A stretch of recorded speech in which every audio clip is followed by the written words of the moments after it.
Hello and welcome everybody to my channel. It's called science की मास्टरनी। यहाँ हम डिस्कस करते हैं क्लास 8th और 9th का नए सिलेबस के हिसाब से एनसीईआरटी का सिलेबस। कक्षा 8 की जो क्यूरियोसिटी नाम की किताब है उसका सिलेबस हमने कवर करना शुरू किया है। हम अपना चैप्टर शुरू कर चुके हैं कई दिन पहले और आज हमें डिस्कस करना था स्पाइरुलिना के बारे में। हमने अपनी पिछली क्लास में माइक्रो एल्गी और उसकी इम्पोर्टेंस को डिस्कस कर लिया था। आज हमें स्पाइरोलिना के बारे में बात करनी थी। ये वाला जो टॉपिक था माइक्रो एल्गी, ये हम डिस्कस कर चुके थे। नाइट्रोजन फिक्सिंग बैक्टीरिया के बारे में हमने बात कर ली थी। स्पाइरुलिना माइक्रो एल्गी, इसे सुपर फूड भी कहते हैं। माइक्रो एल्गी क्योंकि माइक्रोस्कोपिक है, माइक्रोस्कोप की मदद से हम उसको देख पाते हैं। सुपर फूड कहते हैं हम इसे क्योंकि इसमें नाम से पता चल रहा है बहुत सारे हेल्थ बेनिफिट्स होंगे। ये विटामिन B12 का बहुत अच्छा सोर्स है और विटामिन B12 हमारे लिए असेंशियल है। स्पाइरुलिना में खूब सारा प्रोटीन है। 60% अगर आप स्पाइरुलिना लो 100 ग्राम्स, उसमें 60 ग्राम से ज़्यादा आपको प्रोटीन मिलेगा और बहुत थोड़ा फैट और बहुत थोड़ी शुगर मिलेगी।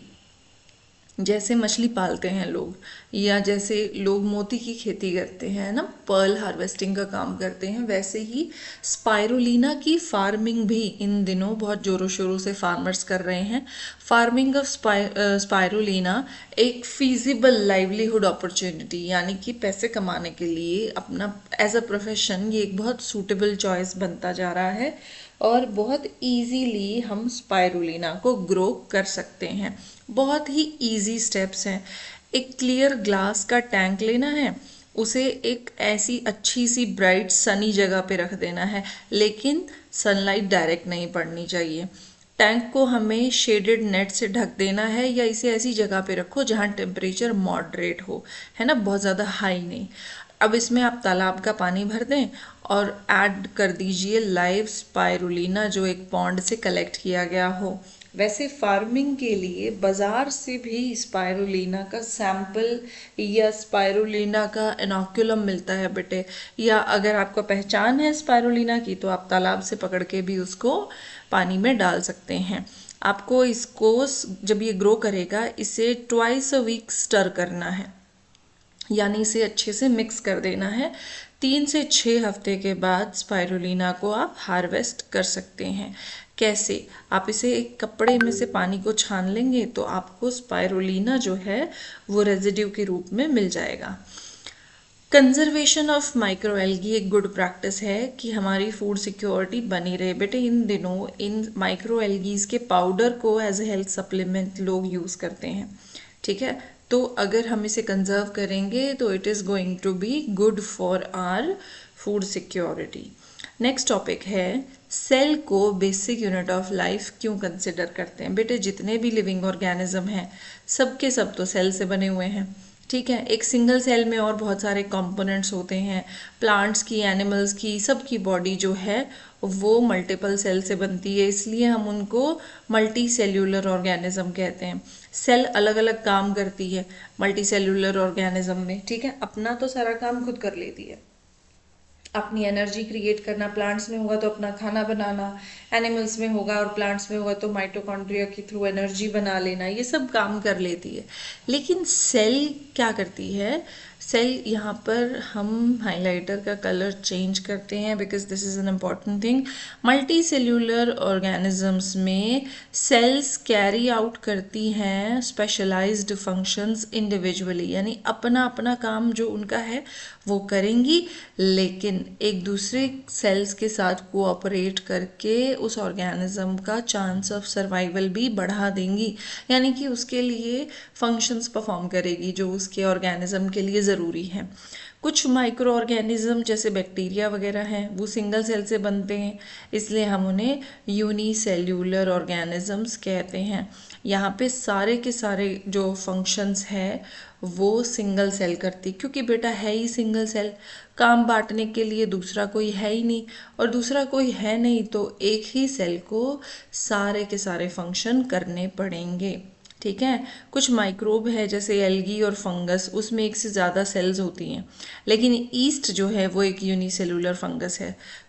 ईस्ट का तो हमने पहले डो वाली एक्टिविटी में भी पढ़ा था ना, हमने आपको बताया था कि ईस्ट को अगर आपको ड्रॉ करना होगा तो आप क्या करेंगे, you would simply draw a circle and then you would draw another circle. ठीक है, तो ये कैसे होता है, यूनिसेलुलर है ना बेटा, एक ही सेल है, एक ही सेल है और एक ही न्यूक्लियस है, राइट।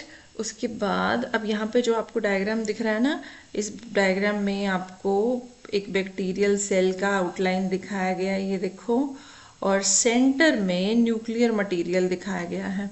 जनरली हम न्यूक्लियस को ऐसे ड्रॉ करते हैं, ऐसे एक बाउंड्री ड्रॉ कर देते। इसमें आप देखोगे यहाँ पर कोई बाउंड्री नहीं है बेटा, इस न्यूक्लियोइड में न्यूक्लियर वॉल नहीं है।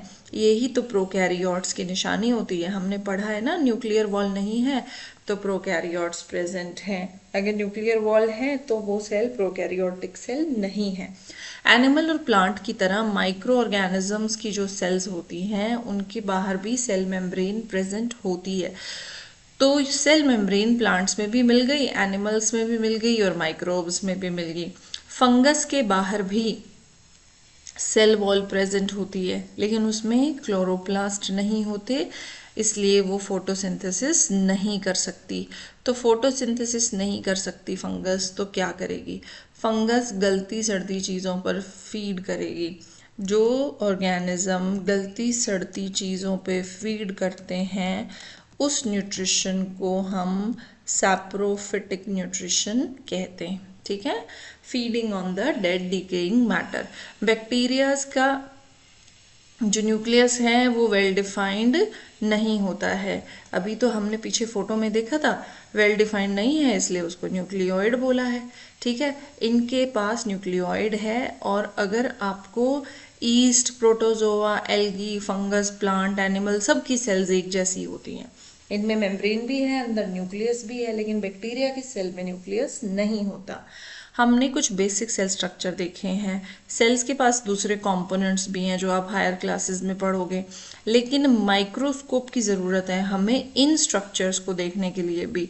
ये एक अच्छा इंटरनल है बेटा, इलेक्ट्रॉन माइक्रोस्कोप का मैग्निफिकेशन पावर 1 लाख टाइम्स है। ठीक है, अब अगर आपको समझना रहेगा सारे लिविंग ऑर्गेनिजम्स को कि वो सेल से बने हैं, सेल्स का साइज, शेप, स्ट्रक्चर सब अलग अलग हो सकता है, प्लांट और एनिमल के सेल भी एक दूसरे से अलग हो सकते हैं। Understanding these differences helps us how these organisms function differently. हम इन फंक्शंस को समझ करके फिर हमें पता चलता है अच्छा ये ऑर्गेनिज्म एक दूसरे से अलग कैसे हैं। इस चैप्टर में आपने बेनिफिशियल माइक्रोब्स पढ़े हैं, तो आपको नाम भी आ सकते हैं, आपसे पूछ सकते हैं कि जी नाम बताओ, तो आप राइजोबियम का नाम लिख सकते हो, नाइट्रोजन फिक्सिंग बैक्टीरिया है। कुछ माइक्रोब ऐसे हैं जो प्लांट्स और एनिमल्स में डिजीज कॉज करते हैं, इनके बारे में भी हम नेक्स्ट चैप्टर में हेल्थ में पढ़ेंगे। Okay, snapshots, this is one of the finest editions done by NCERT this year.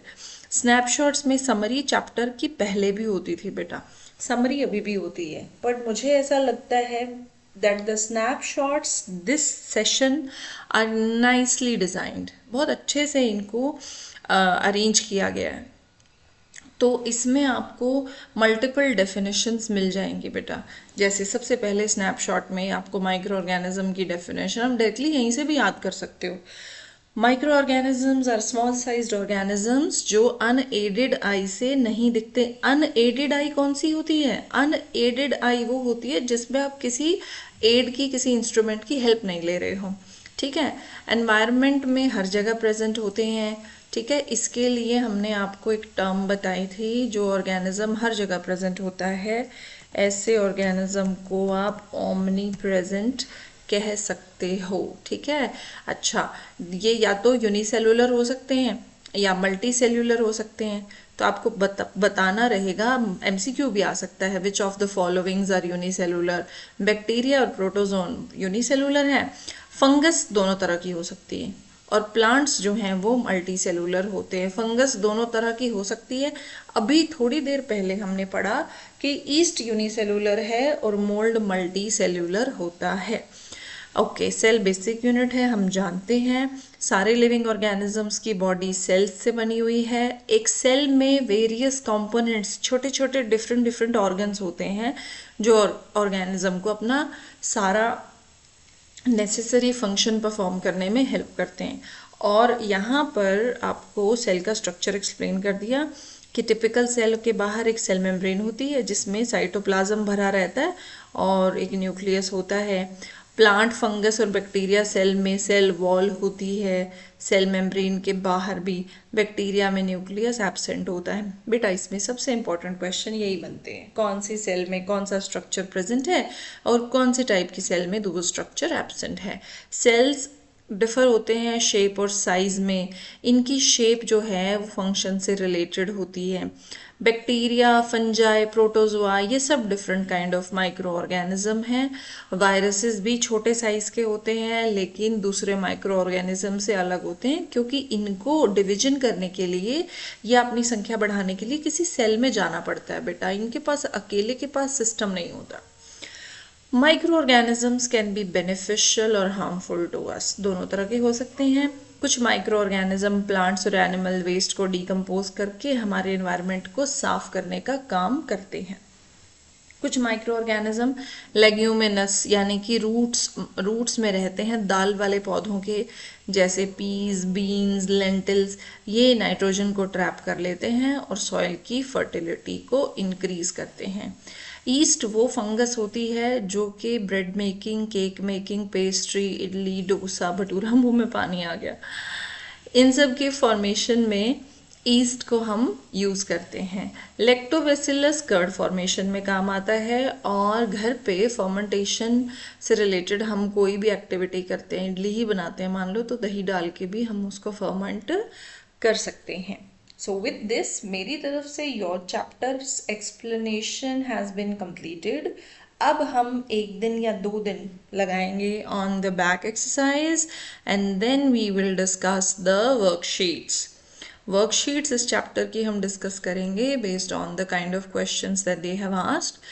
आप लोग प्लीज़ पढ़ते रहिए, रिवाइज करते रहिए, डेफिनेशंस को, इम्पॉर्टेंट चीज़ों को हमने हाईलाइट किया है, आप उनको याद कर लीजिए। पेपर में आप इम्प्लीमेंट तब कर पाएंगे लॉजिक को जब आपके पास इंफॉर्मेशन आपके ब्रेन में रिटेन रहेगी। Okay, so go through the entire chapter, पूरा चैप्टर आप एक बार पढ़ लें और इस चैप्टर को पढ़ के अगर आपको कोई भी डाउट है या किसी भी टॉपिक पे आपको ज़्यादा क्लैरिटी चाहिए तो you can leave me a comment. Okay, so I will see you in the next class. Till then आपको स्नैपशॉट्स रिवाइज करने हैं, आपको कोशिश करनी है बैक एक्सरसाइज के क्वेश्चंस को सॉल्व करने की and we will be discussing these questions very soon. Have a nice day all of you.